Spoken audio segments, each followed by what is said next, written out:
Elon Musk. every politician is representing a section of the ruling class. You can't get around that. What we have to do is exploit the divisions of the ruling class to build working class power. And in this regard, the big tech are going to be our allies because they're the insurgents. They've only existed for like what 20, 30 years, whereas these entrenched powers are like oligarchs, like the Rockefellers, the more dude, like these people have been ruling class since the British first were coming over, since like colonization.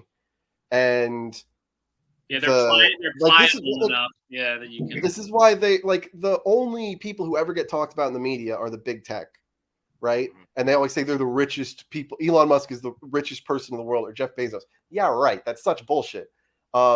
Whereas the real power brokers, like the Rockefellers, the Morgans, the Vanderbilts, the Harrimans, the robber barons that came up during the Industrial Revolution, they never get talked about. They never get talked about in Congress. They never get talked about in the media. They just quietly run the country. And that's because the big tech people are the insurgents. So we're going to need allies in the ruling class, any sort of working class movement, because there is no working class power right now at all. And it's going to come from big tech.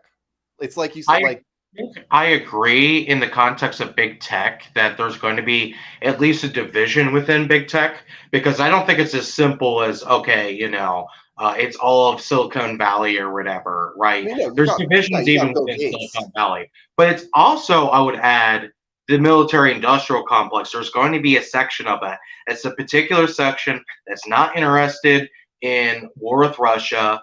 At least most of that section I'm referring to is also not interested in war with China or war with Mexico.